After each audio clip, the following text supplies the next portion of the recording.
אנחנו נמצאים היום ליד פסאז' בן סאק, שזה בעצם מרכז המסחרי הראשון בתל אביב, שטח ששייך לאחוזת בית שלא הוגרל, הרצל 16.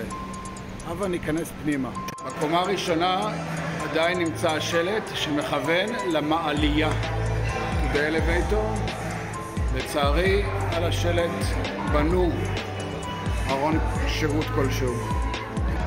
בתוך הבניין כרגע נמצא בית קפה שנקרא 16, אבל מה שאנחנו רואים עכשיו זו המעלית הראשונה של תל אביב.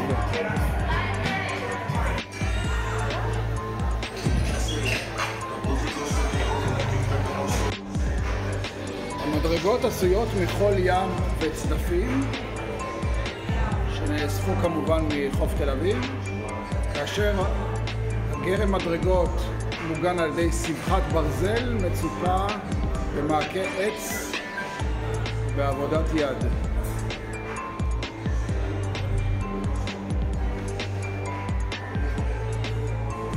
עולים למעלה. הרצפות מרוצפות בסגנון אקלקטי, לאו דווקא פריזאי. כאן ניתן לצפות אל הרחוב, חזית הרצל. אנו בקומה השלישית. כאן, למעשה זו הייתה הקומה האחרונה במקור. יש פה מרפסת שניתן לצפות אל תל אביב, וזה למעשה היה הגג לבניין. אבל באיזשהו שלב הוסיפו קומה רביעית. אנו נמצאים בקומה האחרונה, קומה רביעית. פה זה סוף המעלייה, שזה למעשה כיפת ברזל שחיפתה על כל המעלית מלמעלה. וכאן זה הרחבה הפנימית בבניין.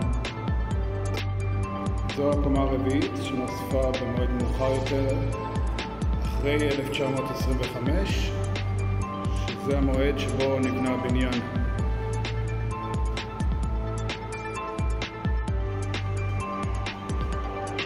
הבניין תוכנן על ידי מקידוביץ', שזה היה מהנדס העיר של תל אביב הראשון.